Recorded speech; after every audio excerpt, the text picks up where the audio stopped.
All right, well, good morning, everyone. Thank you all so much for joining us today for our virtual Wake Up with Wildlife talk on peregrine falcons today. Just some really quick housekeeping tools. If you do have any questions during the presentation, feel free to drop those in the Q&A box, and we will get to them as we have time at the end, but I'm sure we will have some time. I'm joined today with Dawn Endicott and Andrea Bergen. Dawn is going to be our speaker today, and Andrea is going to introduce us to a very special friend at the end of the presentation. Just a heads up, so for October's Wake Up with Wildlife, we are going to be talking all about bats of San Diego with another one of our volunteers, Miss Cindy Myers. November is going to be about raptors, and that is going to be with another one of our volunteers. Both of those presentations will include our animal ambassadors as well. And then December, I know I told you guys this last month, but we are still finalizing our December talk, and we're just trying to get our Project Wildlife volunteer or veterinarian, and hopefully he will do a talk on some of the really interesting cases that we've had come through our care center this year. We are recording this presentation, so it will be uploaded to the San Diego Humane Society website probably about next week, but if anyone misses this presentation or wants to share it with any of their friends or family, please feel free to do so once we get that up and running.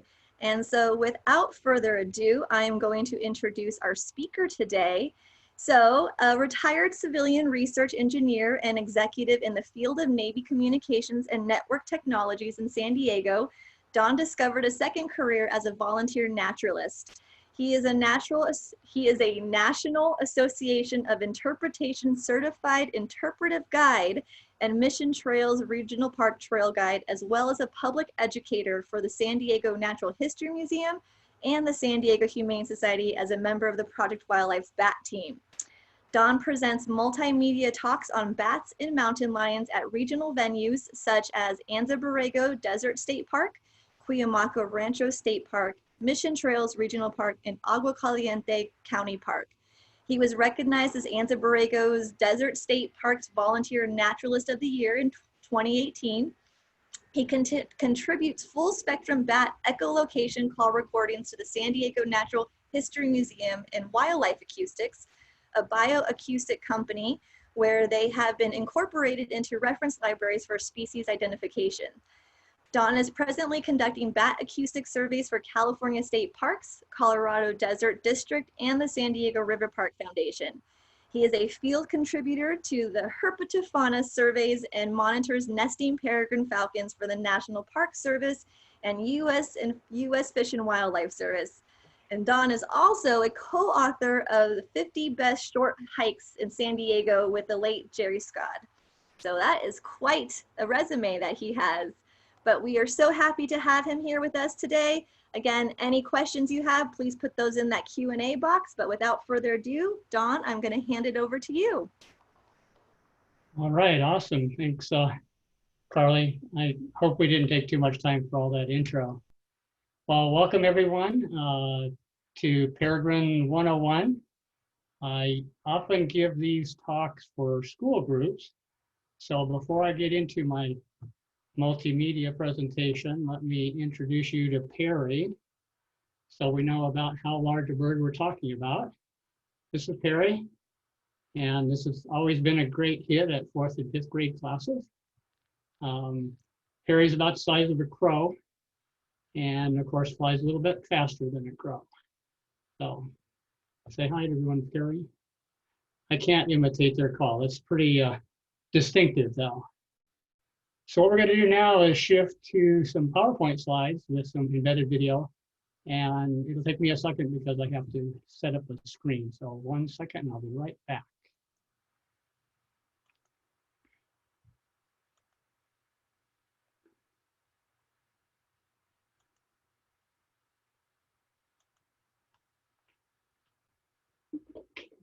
Yeah, I'm gonna go here.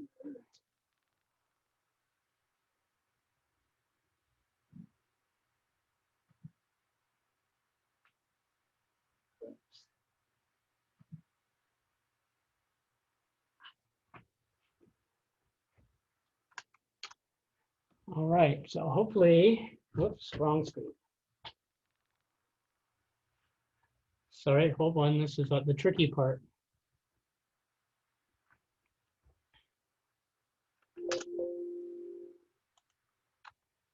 This worked fine at right before we started.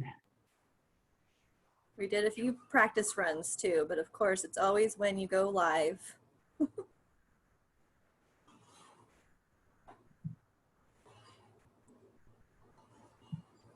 Let's try that. That should look good on your screen. Perfect. So, Peregrine Falcon, fastest animal in the world, and we'll see why in a little bit. Oops, first of all, I'd like to show you a video of a mother peregrine. This was a few months ago at her nest site, so let's see how that works.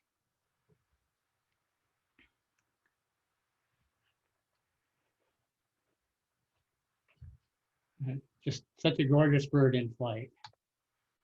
So let's talk a little bit about what makes up a peregrine.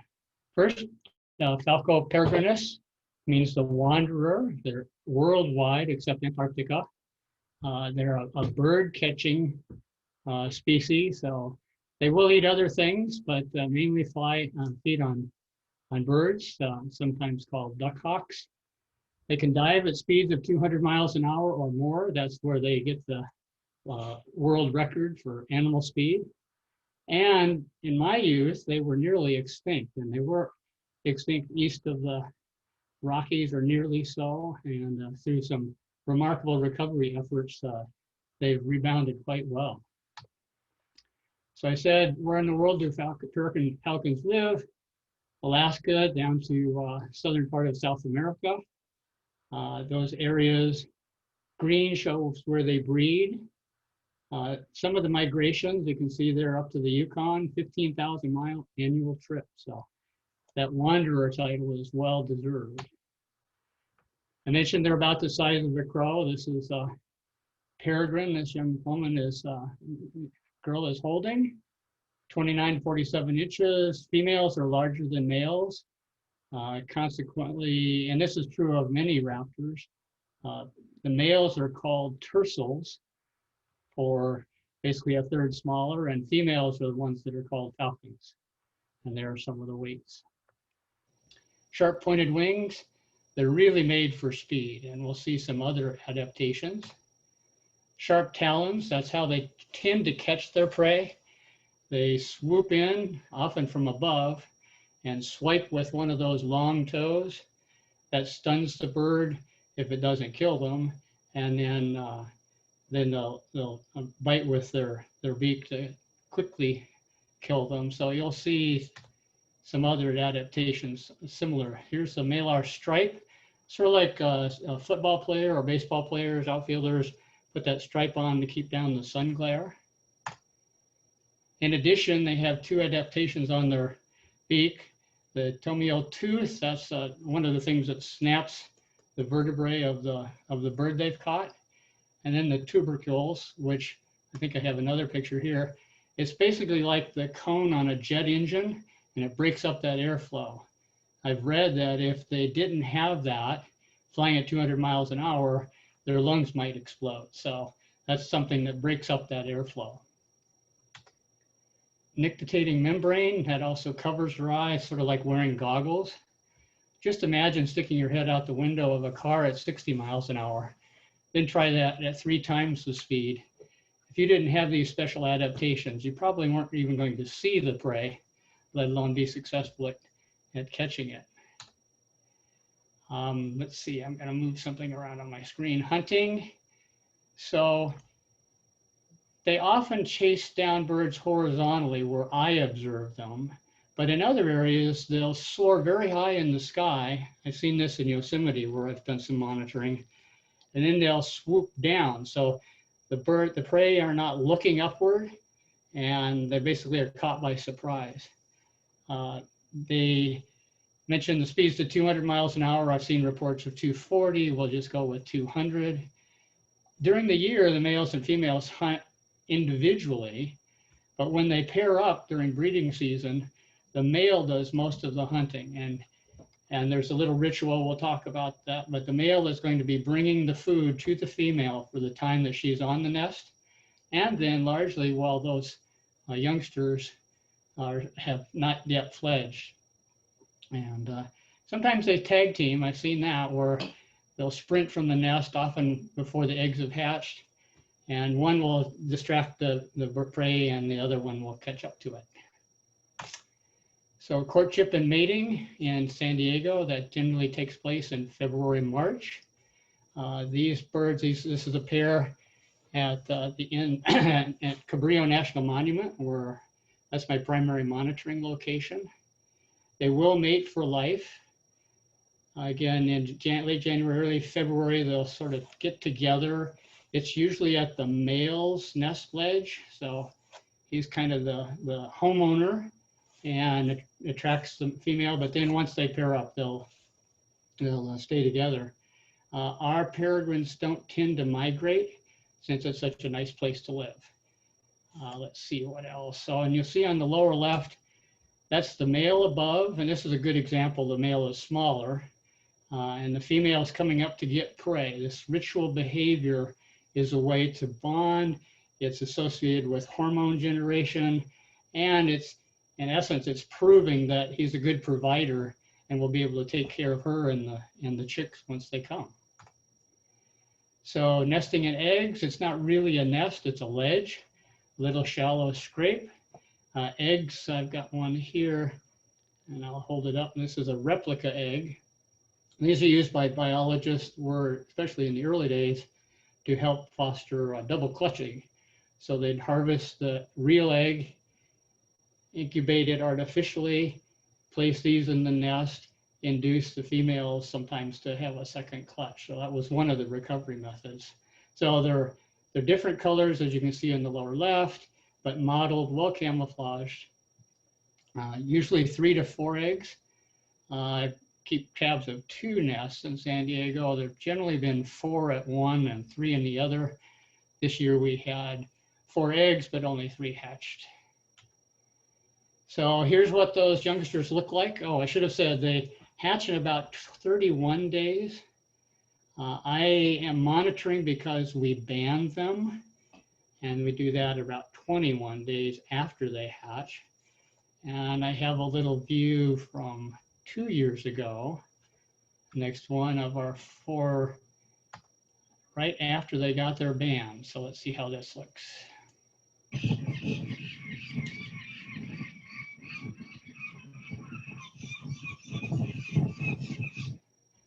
The reason we band at 21 days is they're still, one of the biologists I work with, so they're kind of rubbery at that age.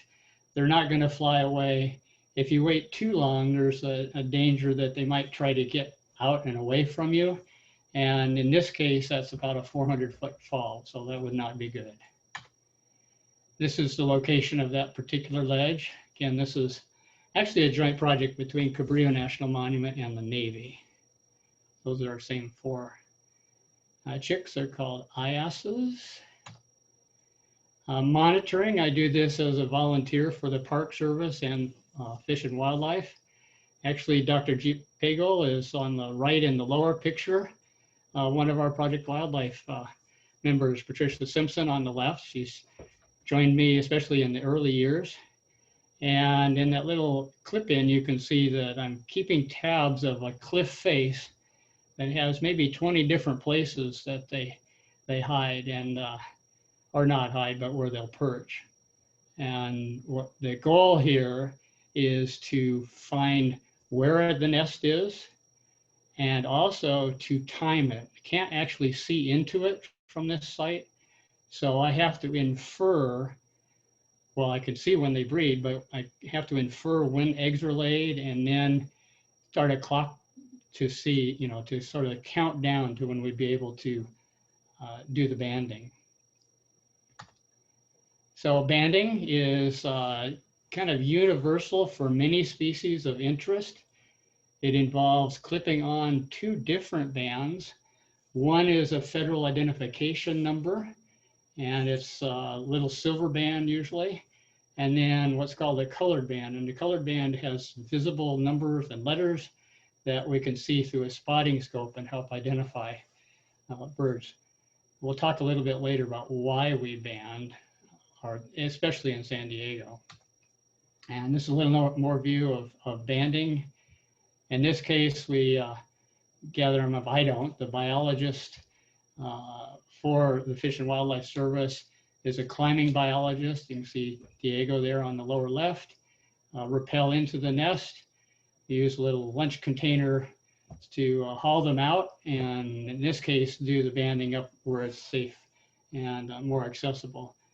Many times, including the first year at this site, they nested halfway down the cliff, so everything had to be done, in that case by Dr. Pagel, sort of sheltering them in so they couldn't get out from the nest.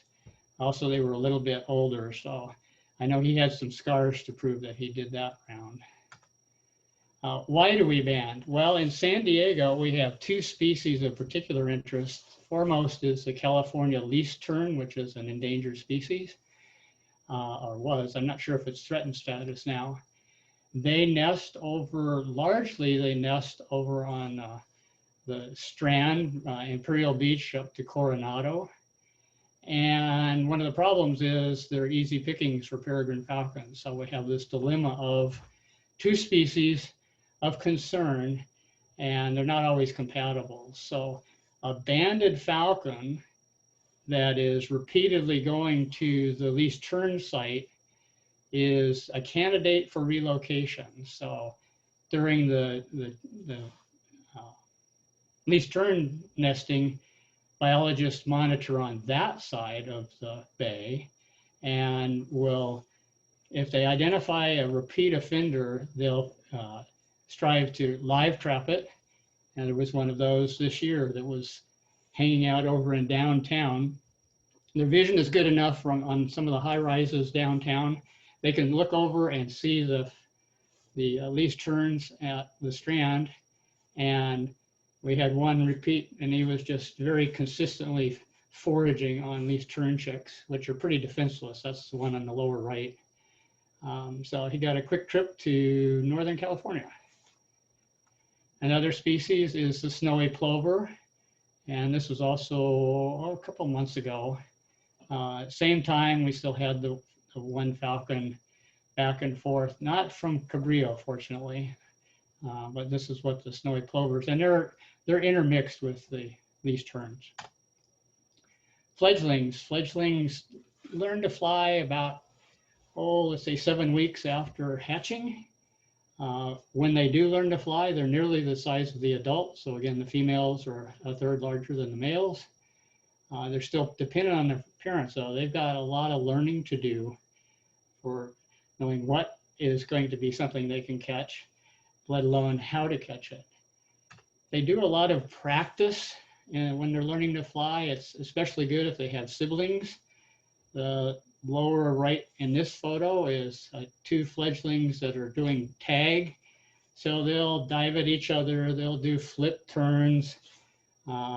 Basically have all the tools, they just need to learn how to use them. That one on the left, I'm not sure if that's the first time it took off, but close to it. So it's just learning how to get that lift.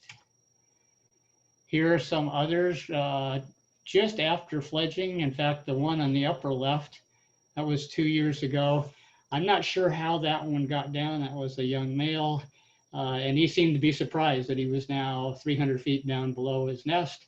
And he had a sibling that kept coming up to encourage him to get back up in the air. And he did. So those are two siblings in the lower right. Takes about 2 years for them to reach sexual maturity, and they can live a long time. The second line is kind of important, that only about a third actually survive the first year. So as we'll probably hear next month with the raptor presentation, it's not an easy life for raptors. So even with all those tools, with all those skills, with those years of evolutionary development, with training from the adults, it's still a 1 1/3 chance that they'll make it. And sometimes it doesn't work out in unexpected ways. Last year, we actually did not band. About 2 weeks before they should have hatched, I noticed a new female in town. It was a juvenile, and the female that I'd been watching for the last 3 years wasn't around. On banding day, sadly, we found her. We don't know if she was killed by a great horned owl. That's sort of the leading speculation. We did find her leg bands. We know that's her, and her unhatched eggs. So through the San Diego Zoo Safari Park entity, they will do necropsies for fish and wildlife, and they were really close. Remember, they're going to hatch at 31 days. So I guess the good news is the mother was killed before they hatched, and there was no way the father could take care of them on his own. Good news this year, we have a new mate for the same male who's been there for the last 5 years. And she's unbanded, so we don't really know where she came from, but these are some nice views of her, again, this season. And the lower right is mating. So I was very encouraged when that lower right was actually the first time I saw her. And we had 3 new chicks. So similar to the earlier photos you saw, here we are, again, Diego. This was a visiting biologist, Emma, on the upper right, doing the the banding, and you can see the colored band that Diego is putting on there on his right leg. Sometimes they'll vary the leg, which one gets the colored band, which one gets the silver. That also helps us identify at a distance through binoculars or spotting scope. And again, even more success, they learned to fly. So I don't know if this was the first day for 38 over 8K, that's the numbered band. On the one on the right, it took several days. Often the males fly first, they're smaller. When they're adults, by the way, the males are a little more maneuverable, a little faster, which also helps identify who's who when you're monitoring and you're 100 or 200 yards away at best to identify who's who, and let alone identify who they are by their bands. And this is some more shots of 38AK up and at them. And it's funny, the one on the right, that's mom, and on the upper left is also mom. So he wanted food, and she was using that as sort of a bribe to get him up and flying more. They are still dependent on the parents, so that upper left you can see the prey being held out that's an exchange between the adults, actually. And then on the lower right, that is a picture of the male bringing prey to one of the youngsters that has not fledged. There are actually 2 pre-fledglings in that picture. So history of banding at Cabrillo. I mentioned this was initiated because of the least turn situation. They were finding some least turn remains. So starting there in 2014 were the first bandings. And except for last year when we had the death of the female, the resident female, 70 over AD, we've had successful hatchings. So I talked a little bit about loss and recovery. I remember the excitement when I saw my first wild peregrine. It was actually at the San Diego River outlet near Robb Field. It was a juvenile, and whoa, that's a peregrine. And again, all through I was born in 1950, that was sort of the nadir of peregrines. So it was really a treat to see that one and learn later that was part of this long process of essentially reintroductions, collaboration with many organizations, including the climbing community that had a big role in recovering eggs for incubation, helping with the double clutching. But the number one reason was to ban DDT, and that's kind of throughout the food chain a benefit. So in 1999, they were actually delisted as an endangered species. And you can see that's a somewhat old plot, but it shows how well they've recovered in the lower 48. And this is a 2017. This map shows all the green dots are where peregrine nests are, and mostly coastal. There are some inland sites. That Channel Islands statistic is because I gave this presentation for the Channel Islands and Santa Monica Mountains National Recreation Area. So they've come back out there too. We have perhaps 15 breeding pairs. And after not being inland for over 60 years, we have some inland sites too. So Carly, we could do questions now, but I have some videos. So I noticed, should we do the videos? We do have a few questions if you want to address those, and then we can show the videos. We have one question. Why aren't gloves being used when handling the chicks? I imagine that question has to do with disease, etc. Gosh, I don't know the answer to that. I will research that with a biologist. I suspect it has more to do with feeling. Remember, the chicks aren't going to be trying to attack you. They're basically trying to get away from you. They're not very strong, pliable. That would make a distinction with, say, an adult if you're a falconer and wanting not to be injured by the by the claws. So I will look that up and get back to you. Great.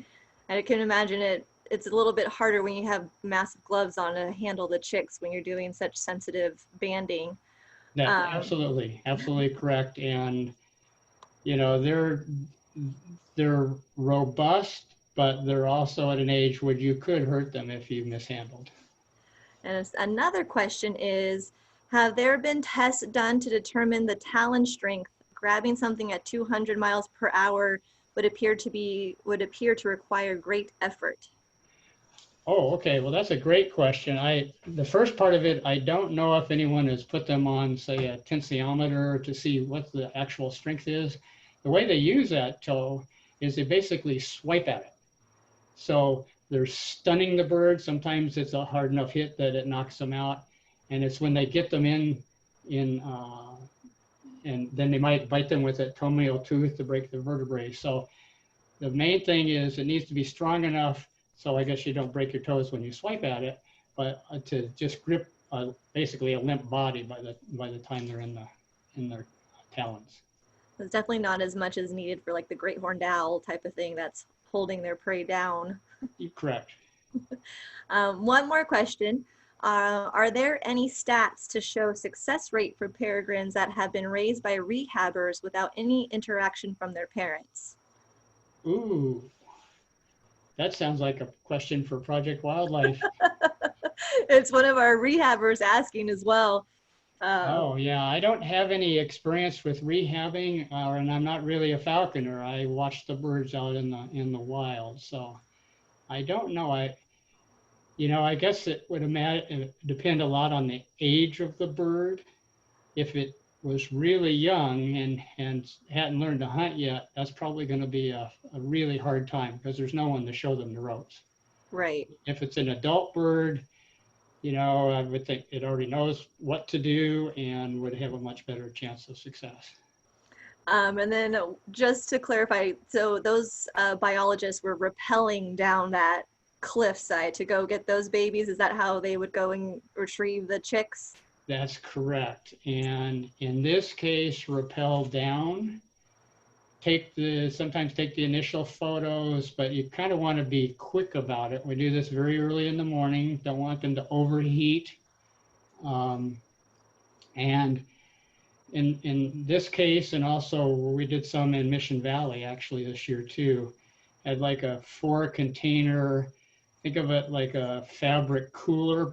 So put the chicks one at a time in that, zip it up, clip on a rope with a carabiner, haul that up, and then do the banding up on top. Other times the rappel in will just be, and this is the same thing I've supported with golden eagles, you basically corral them. So the climbing biologist is like a front door surrounding the cavity of the nest, and then the birds won't get out. Well, that is definitely quite the effort. So those are the questions that we've had for now. So if you want to go ahead and share those videos, this would be the great time. Okay, we'll do that. Yes. So what I have are several videos. The first one is going to repeat some of the information I already provided, but it has some good graphics to it. When I Googled the fastest animal, this is what I got. A cheetah. A cheetah. A little mammal bias, maybe. The truly fastest animal on Earth has a max speed 3 times greater than the cheetah. Peregrine falcons can leisurely cruise through the skies between 40 and 60 miles per hour, but when they're diving toward their prey, they can reach speeds over 200 miles per hour. That comes out to 293 feet per second. It's like flying the length of a football field in 1.2 seconds, or the length of this DC block. So how is it even possible for peregrines to dive this fast? A peregrine falcon is around the size of a crow, weighing between 1 and 3 pounds with a wingspan up to 3.6 feet. They prey on other birds by dive bombing them, snatching them midair. The first thing you see when a peregrine goes into its dive, also called a scoop, is their bullet-shaped body. Notice how the peregrine tucks in its feet and sweeps back its tail and wings. This streamlined figure reduces wind turbulence, maximizes maneuverability, lift, and speed as it cuts through the air. It wouldn't be able to do this nearly as efficiently if it had broad wings, like a hawk or an owl. But the peregrine's wings are pointed and angled back, and because of its stiff, unspotted feathers, it experiences less drag. The wind would pull on these feathers on other birds. Peregrines also have a large keel, that's its breastbone. A bigger keel supports stronger chest muscles. Acute vision allows them to spot prey a mile away. The nictitating membrane, or their eyelid, helps to maintain their vision in their high-speed dives. And the secretory gland keeps their corneas from drying out because of all that wind. But now this would be possible if the peregrine couldn't breathe. The airspeeds that peregrine falcons experience while diving would make it impossible for most animals to breathe, but they have a bone in their nostrils to slow down the airflow. They also have robust hearts that beat around 600 to 900 beats per minute. All birds have a vastly more efficient respiratory system than mammals. Then, to finally catch her prey, the peregrine is pulling around 25 Gs coming out of the scoop. Compare that to an F-16 fighter pilot who endures up to 9 Gs during some maneuvers. On speed alone, peregrines are formidable birds of prey, but it isn't their only adaptation of note. Footage from our friends at BBC Earth shows where this wanderer has made its mark in some unexpected places. After a sharp recovery from near extinction in North America, bustling cities with soaring skyscrapers and towering cathedrals have become many peregrines' new kingdom, a plentiful hunting ground with high perches and deliciously plump pigeons.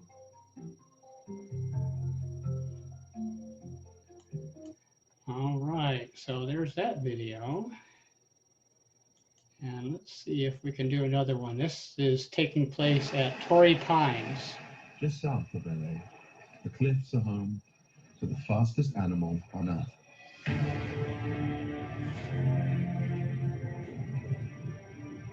A living missile, the Peregrine Falcon. Her eyesight is so sharp, she can pick out prey more than a kilometer away. The size of a crow, speed is her weapon.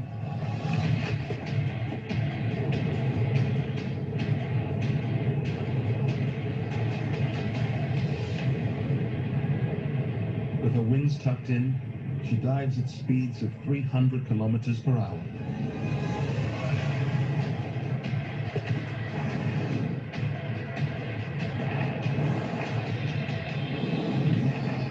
A kill in midair.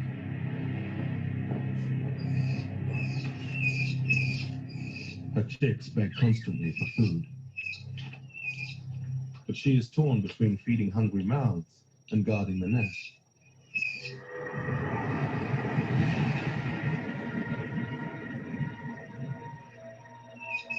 Anything that passes too close, she views as a threat.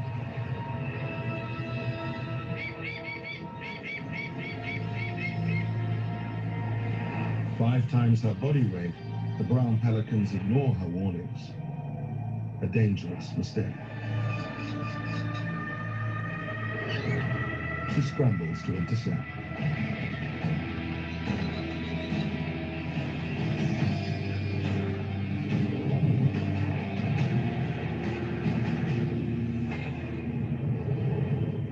A yank on the face throws the hapless pelican off balance.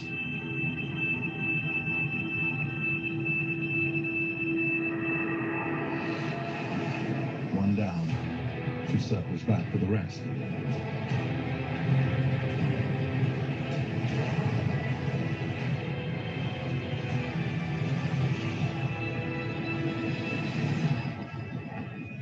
A skillful bill flip takes care of another.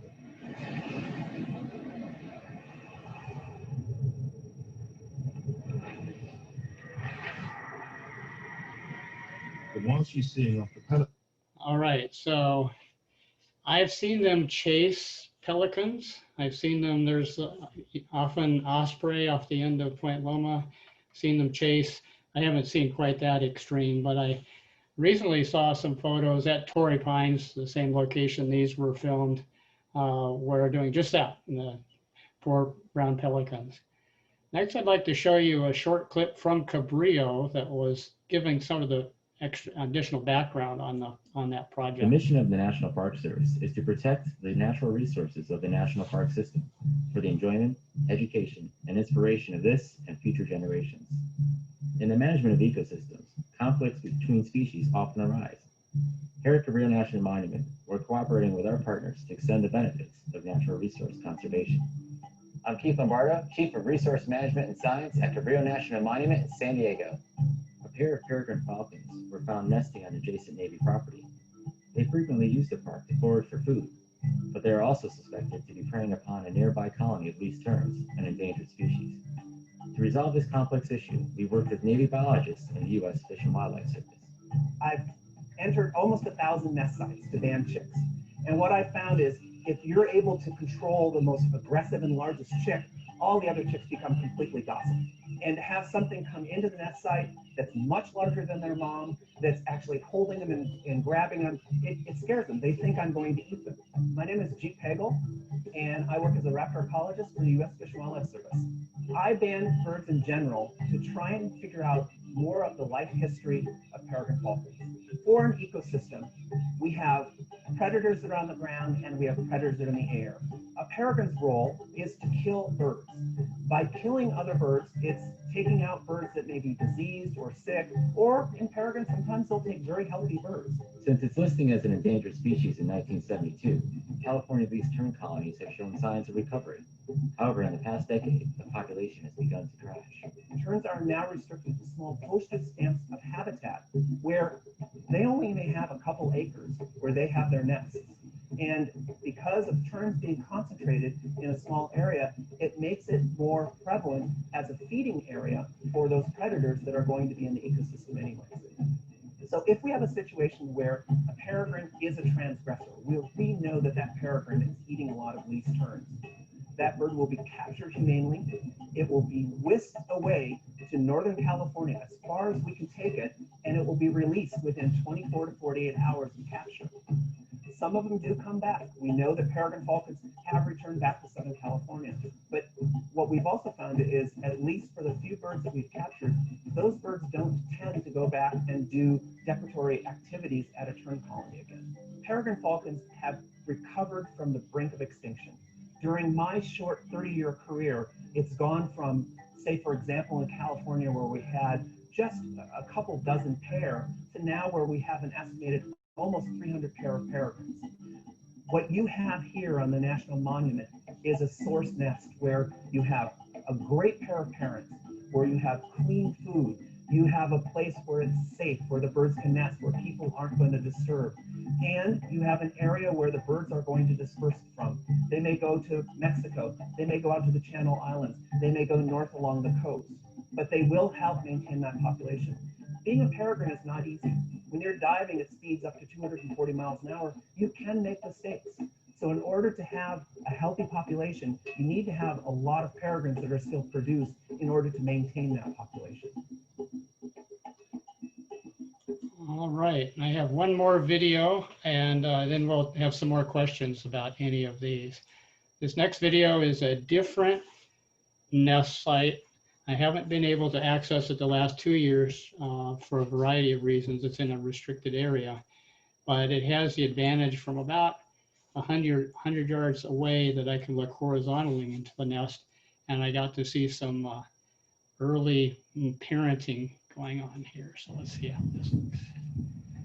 These are 3 chicks. They're under 2 weeks old.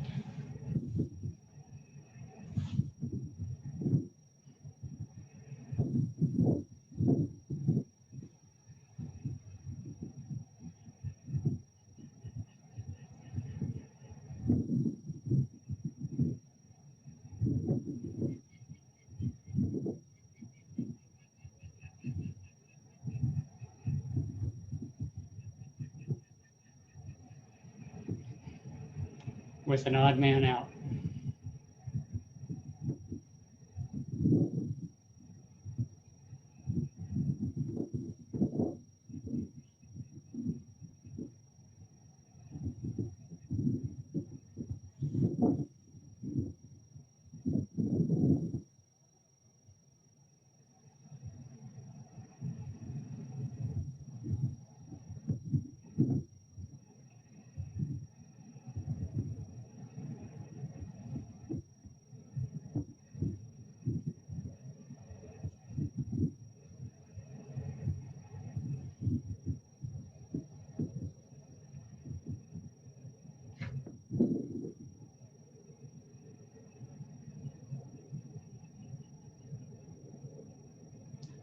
All right, so we'll wrap it up there.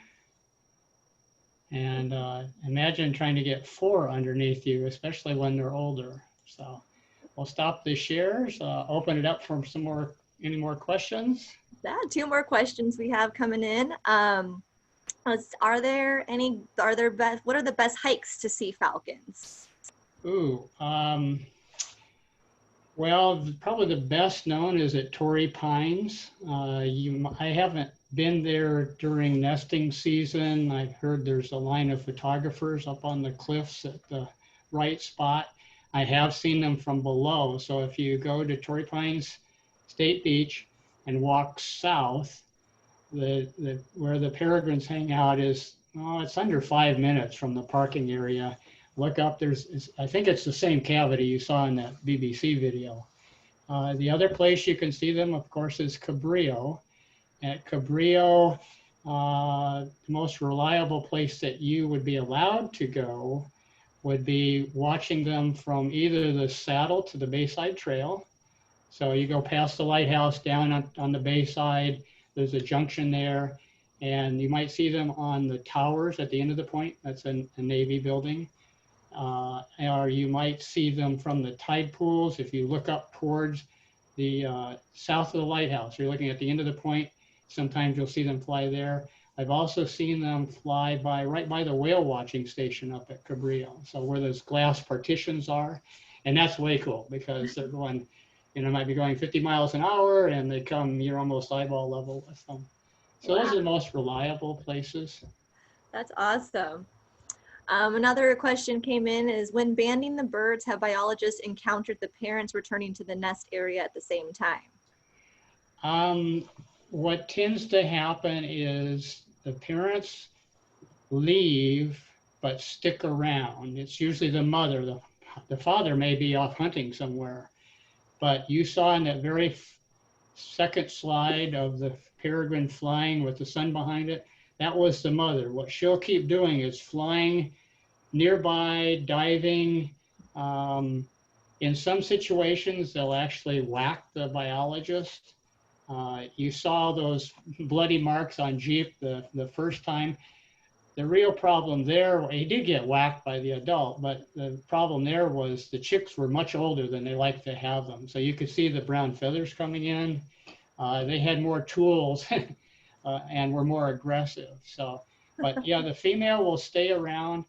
Some of the photos I showed in the presentation were actually the female checking us out while we were doing the banding. As soon as we leave, she's right back there. So it doesn't seem to have any particular impact on it. She's got maternal instinct hardwired. I can imagine it's a job you want to get done as quickly as possible. Correct. And one more question. So do peregrines, do they kill pelicans, or were they stunning them when they were hitting them? That's a good question. As far as I know, there aren't any pelican fatalities from these encounters, although they could certainly be injured if they fall in the water awkwardly. I have read in Northern California, farther up the coast, other places of the world, they will actually fight off bald eagles. Wow. So they're pretty fearless. And that gets an opening to point out a book. This is probably the best resource for peregrine natural history, and it was written when they were being studied to find out why they had gone down and plummeted in populations. So the peregrine falcon in Greenland, it's been out of print for quite a while, but you can find them online used, and they're usually like $5 or something. So if you really like to know more about what's going on inside peregrines, this would be a good resource. Are pelicans a predator of the peregrines, or are they just going after them because they were getting so close to the nest? The second. So yeah, pelicans are fish eaters. They have nothing to do with either the prey. They aren't really even a threat. They just got too close. They got inside the comfort zone of the mother. And that's the same situation with the bald eagles. They're not after the chick. There are predators for the chicks, and think corvids. So ravens, crows. That's also a problem with many nesting birds, including golden eagles. So ravens might be one of the #1 causes of depredation of eagle chicks. And not to toot their horn, but I've heard from another one of your talks that there's a certain bat that has quite the speed as well, that you've called the jet fighter before. What were the top speeds that those bats can get to? Okay, so yeah, that's a Mexican free-tailed bat. That's one of our most common bats. Tend to roost under bridges here. They have been measured at flying 100 miles an hour on the horizontal, which is actually faster than a peregrine can fly on the horizontal. They also fly to 10,000 feet, but that's another talk. We'll get into that one probably next month. So if there's any other questions, go ahead and drop them into the question and answer box. But Miss Andrea, if you would like to start sharing your screen, your video, and we will introduce Andrea and our lovely ambassador. Oh, beautiful. All right, Andrea, you're muted, so you may want to unmute yourself real quick.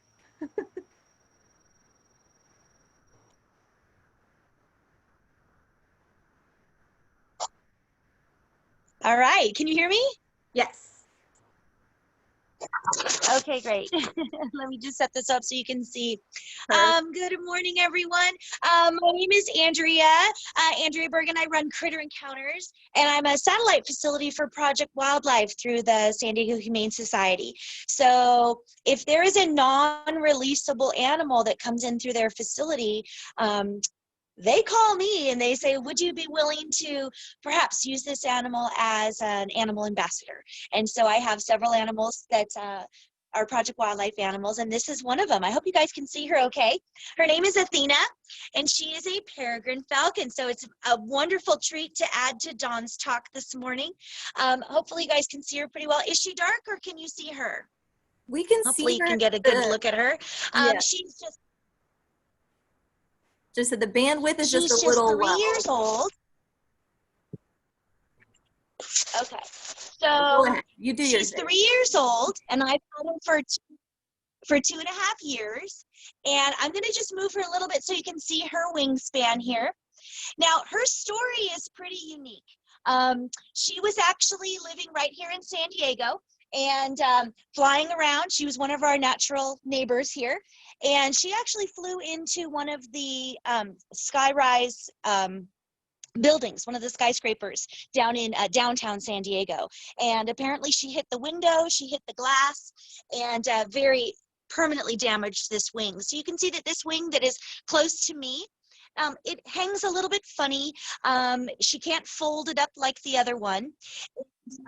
It was determined by the fabulous staff, the veterinary staff at Project Wildlife, that she is healthy, although she's not able to catch lift. This elbow section is broken, and so she can't fly at the speeds that would allow her to catch her food or even get away from danger. So with that determination, they said we should not release her back out into the wild. It would be detrimental, being not able to fly. So she came to me, and now she's doing a lot of educational programs. She goes out to schools and senior homes, and she teaches everybody about peregrine falcons and how amazing they are. Dawn, as you mentioned, we don't really get to see them very often. It's fairly rare right here in San Diego. So for people to get a chance to see one up close is really, really amazing. I'll get kind of close, so hopefully you can see. She doesn't like to get too close to the camera, but I want you to see her beak. Maybe you can see that, that tooth you were talking about. She doesn't really like getting that close to the camera. She's a little bit nervous. Are you going to say hello? You want to look over here? Nope. Maybe you can see her talons. She's got these beautiful yellow feet with those very, very strong talons, thus the glove. She has anklets that she's wearing, so I can attach these little leather straps that are called jesses, and they're attached to a leash. So she's not going to be flying away from me. She can actually fly horizontally, not fast, but she can do like a little hop, and she can hop from various steps in her house. She can hop up to perches, and so she can move around pretty easily. One of the things that I get asked a lot is, what do I feed her? Because as we just learned, they eat mostly birds. I do feed her some rats and mice occasionally, but I mostly feed her birds. So I did find a source for chicks and quail, and she loves quail of all sizes. She loves the small ones and the medium ones and the large ones. So I vary it and switch it up once in a while, and she never really knows what she's going to get. She is, like I mentioned, about 3 years old. I've had her for 2.5 years. And I don't know if you can see right down the center of her back, there's a little bit of a grayish blue color to her feathers right down the center. And that means she is an adult. They actually reach adult status at 2 years old. So let's see, March of 2019 is when the blue-gray feathers started to come in. So she is now approaching 3.5 years old, and she's doing really, really well. I take her down for regular visits to the vet staff down at Project Wildlife, and they check on her, and she's doing amazing. So Miss Carly, I don't know if you have any questions or if you wanted me to tell any more story, but I think that's probably it. I just have one last question. She's really gorgeous. Go ahead. How much does she weigh? Oh, I was told by the vet staff she weighs about 3 pounds, and that is more than the males. You know, the males are about 2 pounds, 1.5 pounds to 2 pounds. So I'm going to pull her back here to the sunlight so you guys can see her fly, her feathers. She's got a beautiful wingspan.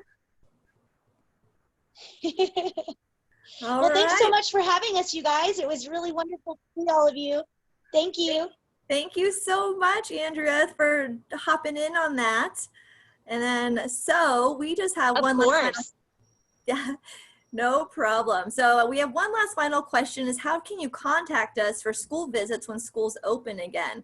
I'm not sure if that's for Andrea, because Andrea does have her own program called Animal Encounters, so definitely look up that because she has wonderful animals to go out. But Project Wildlife, we are still doing education programs as well. They are virtual at the moment, so when schools do open up, we're still kind of just taking those precautions to stay safe for the staff and volunteers at Project Wildlife. but all you have to do is go to sdhumane.org, look at the community programs page, and Project Wildlife has their whole page built out now with some more interactive materials. This is where you will find this presentation as well. And you can send in a request. The schools can send in requests to me. I will plan and we will schedule a date, and hopefully Zoom works. But once, you know, in-person classes come back, we will start to roll that out slowly as well. And we're hoping to get back as soon as possible because we really do miss that interaction with the kiddos and with the adults as well. Zoom is great, but it's just not the same thing as seeing all your lovely faces in person. But yep, sdhumane.org. Check out the Project Wildlife Outreach and Education page. We also have just uploaded a few ambassador introduction videos. So to meet some of our ambassadors virtually, we've done and put a few up there so you can meet some of our raptors and our little pocket gopher.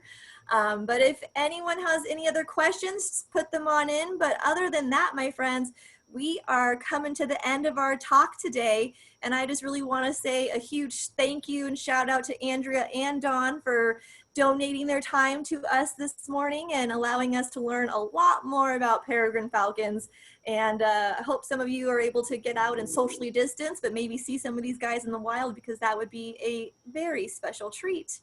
But without any further, I don't see any more questions coming in through the chat, but thank you all for joining us this morning. I really appreciated your time. And without that, we are done. So thanks, everyone. Enjoy the rest of your Saturday. Have a great day. Bye all. And bye from Bye. Bye. Bye.